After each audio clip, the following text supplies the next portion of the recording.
بسم اللہ الرحمن الرحیم والصلاة والسلام على سيد الأنبياء والمرسلين سيدنا وحبيبنا وحبيب رب العالمين أما بعد فقد قال الله سبحانه وتعالى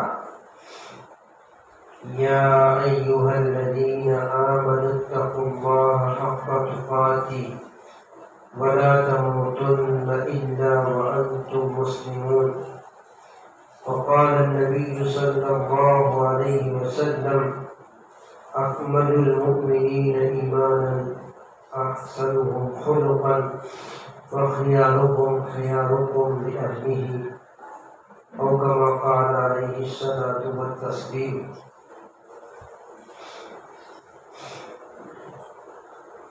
محترم حاضرین گرامی، 15 دن پہلے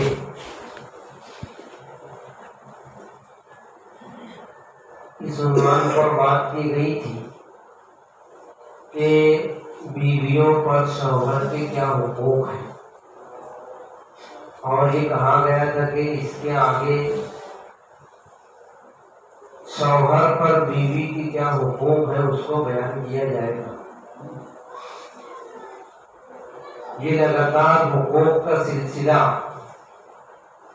اس لیے ہے تاکہ ہم کو بندوں کے حقوق، ہر ایک کے دوسرے پر کیا حقوق ہیں، وہ اچھی طرح سمجھ میں آ جائے.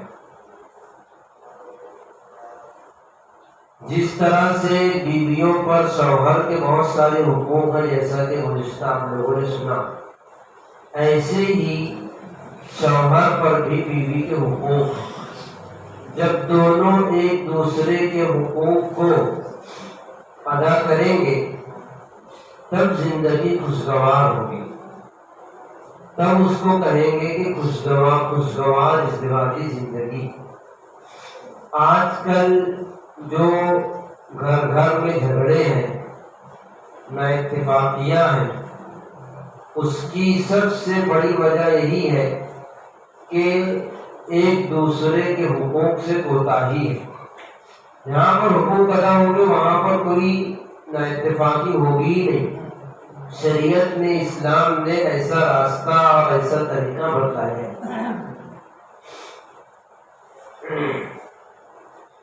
یا ایھا الذین آمنوا اتقوا اللہ حق تقاتہ.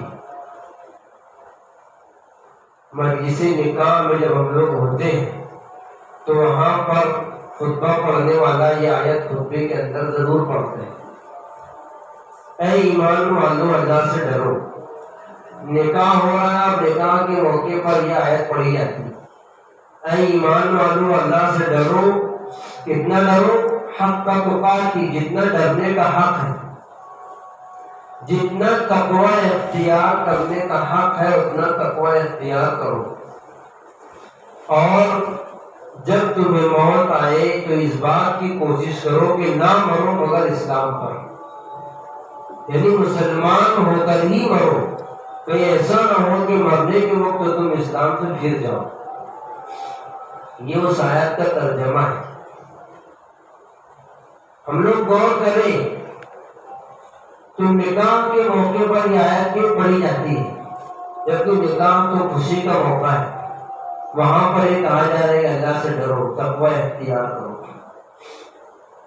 اس کی وجہ یہ ہے کہ جب زوجین، میاں اور بیوی، ایک دوسرے کے حقوق کو ادا کریں گے تو وہ یقیناً اللہ کے خوف سے ہی ادا کریں گے. اگر دل میں خوف خدا ہوگا، اللہ کا ڈر ہوگا، تو دونوں ایک دوسرے کے حقوق کو ادا کریں گے. اور اگر خوف خدا، اللہ کا ڈر دل میں نہیں ہے تو کوئی حقوق ادا نہیں کرتا. بیانات ہمیشہ سنیں گے، بلکہ 10 مرتبہ پنچایتیں بیٹھتی ہے، دھمکی دی جاتی ہے، لیکن پھر بھی حقوق ادا نہیں کرتے. وجہ اس کی ہے کہ دل میں اللہ کا ڈر نہیں ہے. جب دل میں اللہ رب العزت کا ڈر ہوگا کہ اگر میں نے میرے پر جو حق ہے اس کو ادا نہیں کیا تو مجھ کو کیا سزا ملے گی، میرا کیا حشر ہوگا؟ جب یہ ڈر ہوگا تب وہ اپنے حقوق ادا کرے. اسی لیے یہ آیت پڑھی جاتی ہے کہ اے ایمان والو اللہ سے ڈرو اور ڈر کر کے ایک دوسرے کے حقوق کو ادا کرو. جب تقویٰ ہوگا تو وہ خود بخود حقوق کی ادائیگی پر ابھارے گا. لہذا شوہر پر بیوی کے حقوق ہیں. وہ کیا حقوق ہیں؟ سب سے پہلا اور بنیادی حق شوہر پر بیوی کا یہ ہے کہ اس کے ساتھ حسن سلوک کرے. زندگی گزارنے میں حسن سلوک کرے، اچھا برتاؤ کرے، جس طریقے سے بھی کر سکتے ہو اس طرح کہ اس کو ذرہ برابر تکلیف ہم سے نہ پہنچے. اگر ہمارے گھر میں گورنمنٹ کی طرف سے، وزیر اعظم کی طرف سے اور کورٹ کی طرف سے یہ لیٹر آ جائے کہ تمہارے بارے میں شکایت پہنچی ہے کہ تم اپنی بیوی کو مارتے ہو، بیوی کا حق ادا نہیں کرتے، تمہارے خلاف وارنٹ جاری ہو، تو حکومت کے ڈر سے ہر آدمی اپنی غلطی کو درست کر لیتا ہے اور یہ سوچتے کہ ایسا نہ ہو کہ میری حالت خراب ہو جائے، اور اپنی بیوی سے اس نے سلوک بہرحال کرتا جائے ڈر کر کرے. یہاں پر ہم کو احکم الحاکمین، جو حاکموں کا حاکم ہے، جو بادشاہوں کا بادشاہ ہے، اس نے ہم کو حکم دیا ہے اور عورتوں کے بارے میں اس نے ہم سے سفارش کی ہے کہ وَعَاشِرُوهُنَّ بِالْمَعْرُوفِ، عورتوں سے حسن سلوک کے ساتھ پیش آؤ، ان کے ساتھ اچھا برتاؤ کرو. یہ حکم اللہ رب العزت کا ہے. تو کیا ہم کو اللہ رب العزت کا یہ حکم دنیا کے حاکموں سے کم نظر آتا ہے؟ اللہ رب العزت کا حکم بڑا ہوا ہے، دنیا کے حاکموں کا حکم بڑا ہوا ہے. مولانا تھانوی رحمۃ اللہ علیہ فرمایا کرتے تھے کہ اگر کوئی شخص اپنی بیوی کے ساتھ برا سلوک کرے اور اس کے حق کی ادائیگی میں کوتاہی کرے تو گویا کہ اس نے اللہ رب العزت کی سفارش کو ٹھکرا دیا. اللہ تعالیٰ نے سفارش کی ہے عورتوں کے لیے وَعَاشِرُوهُنَّ بِالْمَعْرُوفِ، اے ایمان والو، اے مرد لوگوں، اپنی بیویوں کے ساتھ حسن سلوک کے ساتھ پیش آؤ، اچھا برتاؤ کرو. حجۃ الوداع کے موقع پر اللہ کے نبی صلی اللہ علیہ وسلم نے تقریر فرمائی. ایک صحابی فرماتے ہیں سمعت النبی صلی اللہ علیہ وسلم فی حجۃ الوداع بعد ان حمد اللہ وآثنى علیہ ووعظ وذکر. اللہ کے نبی نے بہت ساری نصیحتیں فرمائی کیونکہ آپ کو معلوم تھا کہ میرا آخری موقع ہے اور اتنا بڑا مجمع میرے سامنے اس کے بعد نہیں رہے گا. 1-2 مہینے کے بعد اللہ کے نبی کی وفات ہوئی تو آپ نے اس موقع پر بہت ساری نصیحتیں فرمائی جو اہم تھی. اس میں سے آپ نے ایک نصیحت یہ بھی فرمائی قال استوصوا بالنساء خیرا. آپ نے کہا کہ عورتوں کے ساتھ حسن سلوک کی وصیت کو قبول کرو. میں تم کو وصیت کرتا ہوں کہ عورتوں کے ساتھ بہتری کرو، بھلائی کرو، اور تم کو حکم کرتا ہوں کہ اس وصیت کو قبول کرو. استوصوا بالنساء خیرا. آپ نے فرمایا وَلَا تَمْلِكُوا مِنْهُنَّ شَيْئًا غَيْرَ ذَلِكَ إِلَّا أَنْ يَأْتِينَ بِفَاحِشَةٍ مُبَيِّنَةٍ. تم ان کو مارنے کی، ان کو تکلیف دینے کی ذرہ برابر بھی قدرت نہیں رکھتے. وہ تمہاری مملوکہ نہیں ہے، تم اس پر حاکم نہیں ہو، تم ذرہ برابر بھی اس کے اوپر اختیار نہیں رکھتے. ہاں مگر یہ کہ وہ کوئی کھلی غلطی کرے، کسی بڑی غلطی کے اندر مبتلا ہو تو تنبیہ کر سکتے ہو. تنبیہ کے الگ الگ طریقے بتلائے گئے ہیں. ایسا نہیں کہ آپ تنبیہ صرف مار کر ہی کریں. تنبیہ کا طریقہ یہ بتایا گیا کہ آپ ایک دن اس کا بستر الگ کر دیں، الگ ہو کر کے سوئیں، اس سے اس کو تنبیہ ہوگی، سمجھ میں آئے گا کہ میرے شوہر مجھ سے ناراض ہیں. اگر اتنے سے میرا سمجھ میں آئے تو فَضْرِبُوهُنَّ ضَرْبًا غَيْرَ مُبَرِّحٍ، اگر مجبوراً کبھی مارنا پڑے تو ایسی مار مارو کہ اس سے بدن میں نشان نہ پڑے، مجبوری کے درجے۔ پھر آپ نے فرمایا جان لو ان لنسائکم علیکم حقا، تمہاری بیویوں کا تمہارے اوپر حق ہے اور تمہارا بھی تمہاری بیویوں کے اوپر حق ہے، دونوں کے ایک دوسرے پر حقوق ہے، جب تم ادا کرو گے تو خوشگوار زندگی گزارو گے۔ آپ نے بیان فرمایا تمہارا حق ان کے اوپر ہی ہے، حقکم علی نسائکم ان لا یؤتین فرشکم من تکرہون ولا یأذن فی بیوتکم لمن تکرہون، تمہارا حق ان کے اوپر یہ ہے، سب سے بڑا حق، کہ اپنے گھر میں ایسے شخص کو نہ آنے دے اور ایسے شخص کے سامنے نہ وہ نہ آئے جس کے سامنے آنے کو تم ناپسند کرتے ہو، اور یقیناً تم اپنے علاوہ ہر کسی کے سامنے آنے کو ناپسند کرتے ہو۔ جو خوددار اور غیور مرد ہوگا وہ ہر کسی پسند نہیں کرے گا میری بیوی کسی غیر محرم کے سامنے آئے، اور جو لوگ اس بات کو پسند کرتے ہیں غیرت والے نہیں ہیں، جس کے اندر غیرت ہوگی وہ کبھی اس بات کو گوارا نہیں کرے گا کہ میری بیوی کسی غیر محرم کے یہاں پر جائے یا میرے گھر میں کوئی غیر محرم آئے۔ اگر آنا جانا ہے غیر محرم کا، سمجھ لو کہ ہمارے اندر غیرت نہیں۔ یہ بڑا حق ہے کہ تمہارے گھر میں کوئی ایسا شخص نہ آئے، تمہاری بیوی کسی ایسے شخص کے سامنے نہ ہو جو غیر محرم ہو، اور ان کا حق تمہارے اوپر یہ ہے کہ فاحسنوہن فی طعامہن وکسوتہن، کھانے میں، رہنے میں، دیگر تمام چیزوں میں تم اچھا برتاؤ کرو، اچھا کھلاؤ، اچھا پہناؤ، اپنی استطاعت کے مطابق جتنا کر سکتے ہو اتنا کرو، یہ ان کا تمہارے اوپر حق ہے۔ دوسرا حق جو بیویوں کے لیے شوہر پر ہے وہ یہ ہے کہ ہمیشہ بیویوں سے خوشگوار رہنا، خوش رہنا، منہ بنا کر نہ رہنا، ناراض نہ رہنا، ذرا ذرا سی بات پر تکرار نہ کرنا، جھگڑا نہ کرنا۔ کبھی کبھی ایسا ہوتا ہے کہ ہماری بیوی کی کوئی عادت ہم کو پسند نہیں ہے، ابھی نئی نئی شادی ہوئی، کپڑا دھونے میں کمی ہے، کھانا بنانے میں کمی ہے، تو اتنی سی باتوں کو لے کر ہمارے معاشرے میں بہت بڑا جھگڑا ہوتا ہے۔ یہ کوئی اہمیت کے حامل باتیں نہیں ہیں۔ اگر آپ خوشگوار ازدواجی زندگی گزارنا چاہتے ہیں تو اس کے لیے آدمی کو دل بڑا رکھنا چاہیے۔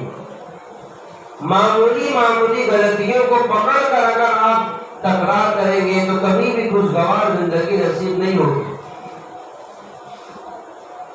قرآن شریف کی آیت ہے فَإِن كَرِهْتُمُوهُنَّ فَعَسَىٰ أَن تَكْرَهُوا شَيْئًا وَيَجْعَلَ اللَّهُ فِيهِ خَيْرًا كَثِيرًا، اگر تمہاری بیوی کی کوئی عادت تم کو ناپسند ہے، کسی عادت کی بنیاد پر تم کو پسند نہیں ہے، تو یہ امید رکھو کہ اللہ رب العزت اس میں کوئی خیر پیدا کر دے گی۔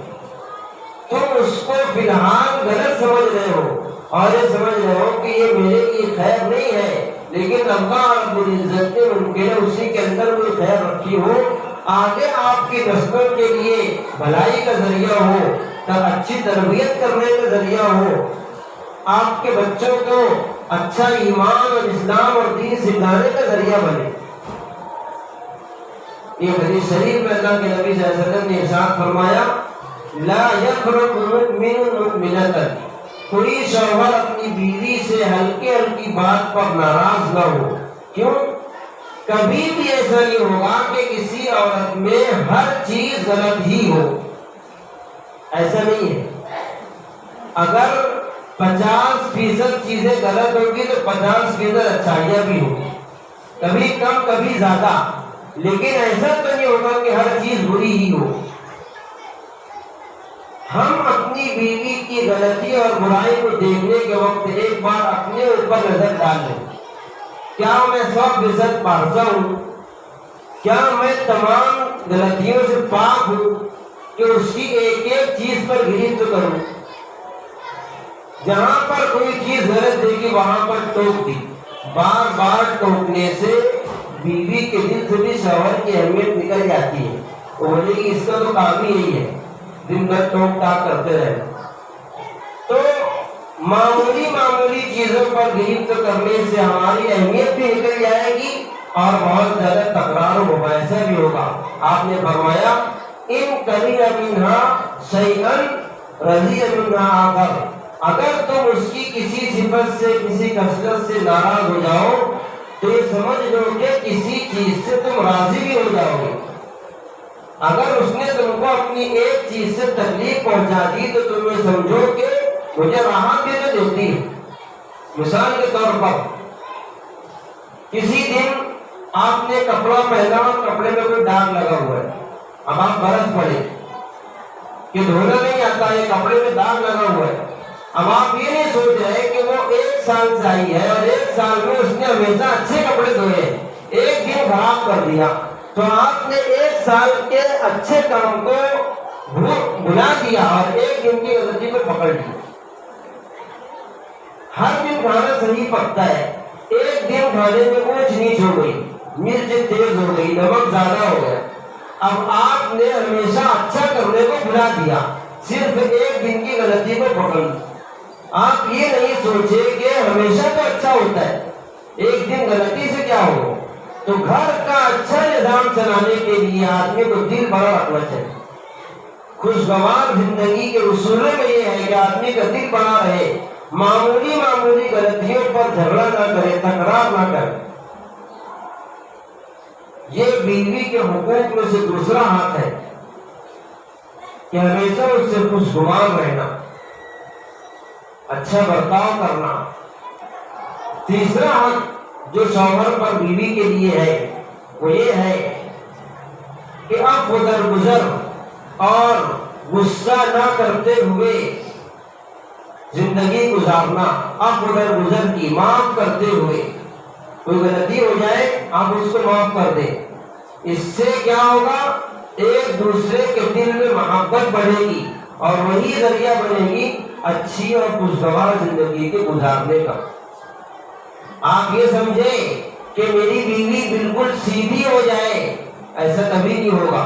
اس لیے کہ اللہ کے نبی صلی اللہ علیہ وسلم نے اس کو حدیث شریف میں واضح کر دیا ہے. آپ نے فرمایا استوصوا بالنساء خیرا, عورتوں کے متعلق اچھی وصیت کو قبول کرو. فإنهن خلقن من ضلع, یہ سمجھ لو کہ عورتیں ٹیڑھی بجلی سے پیدا ہوئی ہیں. بجلی ہوتی ہے وہ ٹیڑھی ہے, عورت اس سے بنی ہے. جب بجلی ٹیڑھی ہے تو عورت بھی ٹیڑھی ہی رہے گی. اور آپ نے فرمایا وَإِنَّ أَعْوَجَ مَا فِي الضِّلْعِ أَعْلَاهُ, بجلی میں جو سب سے زیادہ ٹیڑھا بن ہے وہ اس کے اوپر کے حصے میں, اور عورت اسی سے بنی ہے. ان دہت تقیمہ کسرتہ, اگر تم اس کو سیدھا کرنے جاؤ گے توڑ دو گے. ایک ٹیڑھی ہڈی ہے, آپ اس کو سیدھا کریں گے تو کیا ہو جائے گی, ٹوٹ جائے گی. اگر تم سیدھا کرنے جاؤ گے تو توڑ دو گے. وَإِن تَرَكْتَهُ لَمْ يَزَلْ أَعْوَجَ, اور اگر اپنے حال پر چھوڑ دو گے تو اور بھی ٹیڑھی ہو جائے گی, ٹیڑھی ہی رہے گی. اس لیے بالکل اپنے حال پر چھوڑو بھی مت اور اس کو بالکل سیدھا کرنے کے چکر میں مت پڑو. اگر سیدھا کرنے جاؤ گے توڑ دو گے. وَإِنِ اسْتَمْتَعْتَ اسْتَمْتَ بِهَا فِيهَا عِوَجٌ, اور اگر زندگی گزارو گے, فائدہ اٹھاؤ گے تو فائدہ اٹھاتے رہو گے اور اس میں ٹیڑھاپن رہے گا. تو ہم یہ سوچے کہ ہماری بیوی 100% فرما بردار بن جائے اور کبھی کوئی غلطی نہ ہو, تو ایسا نہیں ہوگا.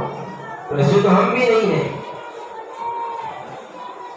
تو بیوی کے حقوق میں تیسرا حق یہ ہے کہ اس کی غلطیوں کو نظر انداز کرے, معاف کر کے درگزر کر کے زندگی گزارے. اور ایک حق بیوی کا یہ ہے اس کے ساتھ اچھے اخلاق سے پیش آنا.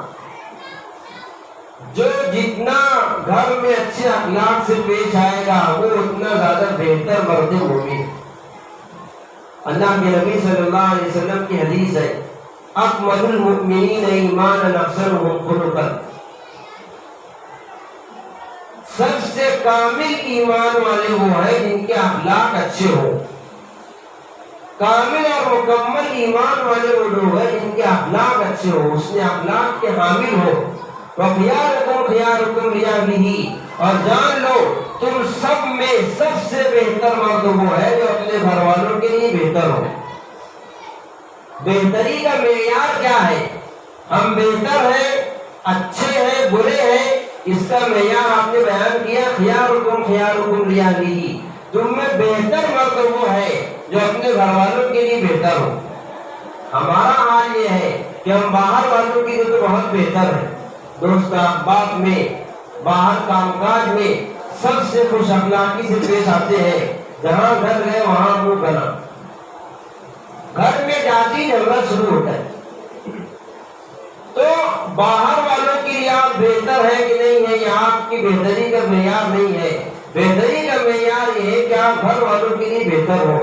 حضرت عائشہ رضی اللہ تعالیٰ عنہ فرماتی ہے کہ اللہ کے نبی صلی اللہ علیہ وسلم پر اتنا غم اور فکر ہونے کے باوجود آپ کی صفتوں میں ایک صفت ہے دائم الفکر تھی. آپ ہر وقت فکر مند رہا کرتے تھے. طویل الحزن، اکثر آپ کو غم رہا کرتا تھا اپنی امت کا. اس کے باوجود گھر میں نے کبھی نہیں دیکھا کہ آپ آئے اور آپ کے چہرے پر مسکراہٹ نہ ہو. آپ مسکراتے ہوئے گھر میں آیا کرتے. یہ گھر میں آپ گئے اور آپ پہلے ہی جا کر کے مسکراتے ہوئے آپ نے ملاقات کی، وہاں سے سب جھگڑے اور سب اتفاقیت دور ہو جائے. اس میں ایک بہت بڑی کمی گھر کے بڑوں کی بھی ہے. جو لڑکے کے والد اور والدہ ہوتی ہے، جو اس لڑکے کے لیے ساس اور سسر ہوتے ہیں، وہ بھی زندگی صحیح زندگی گزارنے میں بہت آڑ بنتے ہیں. ہمارے معاشرے کے اندر آپ لوگ اچھی طرح واقف ہیں. ساس اور سسر کو یہ ہضم ہی نہیں ہوتا کہ میرے بیٹے اور بہو اچھی زندگی گزارے. مجھے دیکھا ہی نہیں جاتا. دو طرح کا رویہ ہے. میری بیٹی میرے داماد کے ساتھ بہت خوش رہے اور میری بہو میرے بیٹے کے ساتھ خوش رہے تو یہ دیکھا نہیں جاتا. یہ معاشرے کا حال بیان کر رہا ہوں، کوئی نئی بات نہیں ہے، ہر شخص سے اس سے واقف ہے. یہ ہمارا حال ہے. اگر میری بیٹی کو داماد تکلیف دیتا ہے تو ہم کو تکلیف ہوتی ہے، اور میری بہو کو میرا بیٹا اگر اچھی سے رکھ رہا ہے تو اس سے مجھ کو تکلیف ہوتی ہے. تو یہ غلط رویہ ہے، یہ غلط سوچ ہے. اگر ہمارا بیٹا اور ہماری بہو گھر کے اندر چین سے، سکون سے، خوشگوار ازدواجی زندگی گزار رہے ہیں تو اس سے ہم کو کیا تکلیف، اس سے ہم کو کیا پریشانی. ابھی گزشتہ چند مہینے پہلے ایک حافظ صاحب کا مجھ کو فون آیا. گھر کے اندر جھگڑا ہوا. کس بات پر؟ بولے میں گھر کے اندر داخل ہوا، اتفاق سے داخل ہوتے ہی میری اہلیہ کے اوپر نظر پڑ گئی اور ہم دونوں نے ایک دوسرے کو دیکھ کر مسکرا دیا. تو والدہ کو یہ بات ہضم نہیں ہوئی. والدہ کو یہ بات ہضم نہیں ہوئی کہ تم دونوں دیکھ کر کیوں مسکرائے. یہاں پر اللہ کے نبی صلی اللہ علیہ وسلم بیان کر رہے ہیں، حضرت ایسا کہنے کہ کبھی بھی میرے آقا بغیر مسکراتے ہوئے گھر میں نہیں آئے. اور ہمارے معاشرے کا حال یہ ہے کہ اگر ہمارا بیٹا اور بہو مسکرا دیے ایک دوسرے کو دیکھ کر کے تو ہم کو تکلیف ہو گئی. یہ ہمارے معاشرے کا حال ہے. تو میاں بیوی کی زندگی خراب کرنے میں بڑا کردار باپ اور ماں کا بھی ہے کہ ان کو اپنے بہو اور بیٹوں کی اچھی زندگی ہضم نہیں ہوتی. تو بیویوں کو حقوق میں سے ہے خوش اخلاقی، اچھے اخلاق سے برتاؤ کرنا، اچھے اخلاق سے پیش آنا. میاں بیوی کے حقوق میں سے ایک بڑا حق اور خوشگوار ازدواجی زندگی گزارنے کے لیے ایک بہت بڑا اصول اپنے غصے کو ہضم کرنا، غصے پر کنٹرول کرنا. جہاں آپ اپنے غصے پر قابو پا لیے وہاں سب جھگڑے ختم ہو جائیں. اگر نہیں غصہ ختم ہوتا 5 منٹ کے لیے گھر سے باہر نکل جاؤ. بھائی عورت تو باہر جائے گی نہیں، وہ تو گھر میں رہے گی. اگر کسی بات پر تکرار ہو گئی، مذاکرہ ہو گیا، جھگڑا ہو گیا، 5 منٹ کے لیے باہر چلے جاؤ. یہ زندگی گزارنے کا طریقہ ہے. ایک بڑا اصول، غصے کو ہضم کرنا، غصے کو پی جانا. اس کے بہت فضائل ہیں احادیث کے اندر. ایک صحابی رضی اللہ تعالیٰ اپنے خادم یا غلام کو مار رہے تھے کسی بات پر. اتفاق سے اللہ کے نبی صلی اللہ علیہ وسلم پہنچ گئے. ان صحابی نے دیکھا نہیں، پیچھے سے اللہ کے نبی صلی اللہ علیہ وسلم نے ارشاد، زور سے یہ ارشاد فرمایا، اللہ اقدر علیک منک. سن لو کہ جتنا تم اس غلام پر اختیار رکھتے ہو اس سے کہیں زیادہ اللہ تعالیٰ تم پر اختیار رکھتا ہے. تم اس کی ایک غلطی پر اس کو مار رہے ہو، دن میں نہ جانے کتنی غلطیاں تمہاری معاف کرتا ہے. جس طرح تم اس کو مار رہے ہو اس پر تم قدرت رکھتے ہو، اس لیے اللہ تعالیٰ تم پر اس سے کہیں زیادہ قادر ہے. اگر وہ تم کو تمہاری غلطیوں پر مارے تو صحابی کہتے میں نے پیچھے مڑ کر کے دیکھا تو اللہ کے نبی تھے. فوراً ہاتھ روک لیا اور کہا کہ میں نے مارا، اس کا کفارہ یہ ہے کہ غلام اللہ کے لیے آزاد ہے. آپ نے فرمایا کہ اگر تم اس غلام کو آزاد نہیں کرتے، اس کے مارنے کی وجہ سے تم جہنم میں جاتے. خادموں کو، غلاموں کو جو پہلے دور میں تھے، بیویوں کو مارنے کا حق کسی کو نہیں ہے. انتہائی کمینہ صفت لوگ ہیں جو اپنی بیویوں کو بہا اٹھاتے. یہ مردانگی کے خلاف بات ہے کہ آپ غصے کو کنٹرول نہ کر پائیں. بہت سارے جھگڑے اسی وجہ سے ہیں کہ دونوں غصہ ہے، دونوں گرم ہے. اب کوئی ایک اپنے غصے کو برداشت نہیں کرتا. غصے کو پی جانے کی کتنی بڑی صفت اور کتنا بڑا انعام اللہ کے نبی نے بیان کیا ہے. من کظم غیظا وهو قادر على ان ينفذه. جو شخص غصے کو اس حال میں پی جائے کہ اس کو نافذ کرنے پر قادر تھا، مجھ کو اختیار تھا کہ بدلہ لے لوں، سزا دے دوں، لیکن پھر بھی غصے کو پی لیا، برداشت کر لیا. دعاہ اللہ یوم القیامت، اللہ رب العزت قیامت میں پوری مخلوق کے سامنے اس کو بلائیں گے اور کہیں گے میں نے تجھ کو معاف کر دیا اور حورین میں سے جس کو چاہے اختیار کر دیا. یہ غصے کو پینے کا بدلہ ہے. تو خوشگوار ازدواجی زندگی کا بڑا اصول یہ ہے کہ غصے کو پینے کی عادت ڈالیں، معاف کرنے کی، غلطیوں سے درگزر کرنے کی. ہم یہ سوچیں معاف کرنے کے وقت کہ میں اللہ رب العزت کی معافی کا اس سے کہیں زیادہ حقدار ہوں. میں اپنی بیوی کو اس لیے معاف کر دوں کہ اللہ رب العزت مجھ کو معاف فرما دے.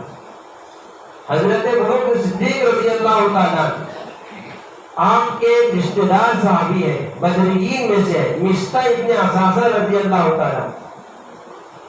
ان سے کوئی غلطی ہوئی، حضرت عائشہ رضی اللہ تعالیٰ عنہ پر جب تہمت لگائی گئی تھی، اس تہمت لگانے والوں میں ہاں ملانے والوں میں یہ صحابی بھی تھے. مصطح ابن اثاثہ ہے صحابی، لیکن نادانی کی بنا پر اس میں شامل ہو گئے. حضرت ابوبکر صدیق یہ سوچ کر کے میں نے ان کے اوپر ہمیشہ خرچ کیا ہے، ان کے ساتھ اچھا برتاؤ کیا ہے اور یہ میری بیٹی کی تہمت میں شامل تھے، انہوں نے قسم کھا لی کہ میں ان کے اوپر اب کبھی خرچ نہیں کروں گا. مصطح ابن اثاثہ غریب صحابی تھے، تو حضرت ابوبکر صدیق رضی اللہ تعالیٰ نے قسم کھا لی غصے میں کہ میں کبھی ان کے اوپر اب خرچ نہیں کروں. قرآن شریف میں باقاعدہ آیت ہے، اللہ رب العزت کی طرف سے آیت نازل ہوئی کہ ابوبکر صدیق جیسے لوگ تو اچھے لوگ ہیں، اولو الفضل ہیں، مقام والے ہیں، ان لوگوں کو یہ چاہیے کہ اس طرح کی قسم نہ کھائے. اور پھر اللہ رب العزت نے ابھارنے کے لیے معافی پر یہ کہا، الا تحبون ان یغفر اللہ لکم، کیا تم یہ پسند نہیں کرتے کہ تم کو اللہ تعالیٰ معاف کر دے؟ اگر تم اس شخص کو معاف کر دو جس نے تمہاری بیٹی پر تہمت لگائی ہے، تو کیا تم یہ نہیں چاہتے کہ اللہ تعالیٰ ہم کو معاف کرے؟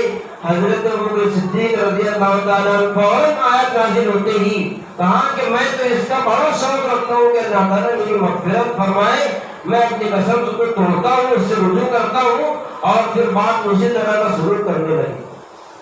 تو ہماری بیویوں سے اگر کبھی کوئی غلطی ہو جائے، کوئی کوتاہی ہو جائے، تو یہ سوچ کر معاف کر دینا کہ میں اللہ رب العزت کی معافی کا اس سے بہت زیادہ حقدار ہوں۔ اللہ رب العزت اس پر ہم کو بہت نوازے، اس سے زندگی کے اندر برکتیں آئیں گی، اس سے زندگی کے نئے اتفاقیت دور ہوگی۔ آپ لوگوں نے واقعہ سنا ہوگا، مشہور واقعہ ہے، مولانا صاحب تھانوی رحمۃ اللہ علیہ واقعہ نقل کرتے ہیں کہ انہی کے دور میں ایک بزرگ تھے، ان کی بیوی سے کسی دن کھانے میں نمک تیز ہو گیا، زیادہ تیز ہو گیا، سب کو غصہ آیا، لیکن غصہ آتے ہی فوراً انہوں نے یہ سوچا کہ میری بیوی تو ہے لیکن میری بیوی بعد میں ہے، پہلے یہ اللہ کی بندی ہے، اور بندے ہیں بندیاں ہیں تو واقعتاً غلطی تو ہوتی ہے، کوئی غلطی سے پاک نہیں۔ یہ سوچ کر کے کچھ کہا نہیں، ایک لفظ بھی نہیں کہا، جیسے تیسے کھا لیا۔ بعد میں مولانا بیان کرتے ہیں کہ جب ان کا انتقال ہوا، کسی نے ان کو خواب میں دیکھا، کہا کیا حال ہے، کیا عمل پیش ہوئے، کس عمل کی بنا پر تمہاری نجات ہوئی؟ کہا کہ ابھی تو میرا کوئی عمل پیش نہیں ہوا ہے، ابھی سب عمل جیسے کہ ویسے رکھے ہیں، صرف میرے ایک عمل کی وجہ سے اللہ رب العزت نے میری مغفرت فرما دی اور اچھا ٹھکانہ دے دیا، وہ یہ کہ اللہ رب العزت نے کہا کہ بھلا دن تمہاری بیوی سے اس طرح سے ہوا تو تم نے اس کو میری بندی سمجھ کر کے معاف کر دیا، اس کے بدلے میں تمہاری مغفرت کرتا ہوں۔ تو یہ معمولی چیزیں ہماری نجات کا ذریعہ ہے۔ اگر ہم خوشگوار اتواری زندگی گزارنا چاہتے ہیں تو اس کے طریقے ہیں، غصے کو حضر کریں، معاف کریں، درگزر کریں، اچھے اخلاق سے پیش آئیں۔ خیارکم لیاہلہ، تم میں سے بہتر وہ ہے جو اپنے گھر والوں کے لیے بہتر ہو۔ اگر ہم گھر کے اندر اچھے رہیں گے، اللہ رب العزت کی نگاہ میں اچھے رہیں گے۔ اللہ تعالیٰ عمل کی توفیق عطا فرمائے۔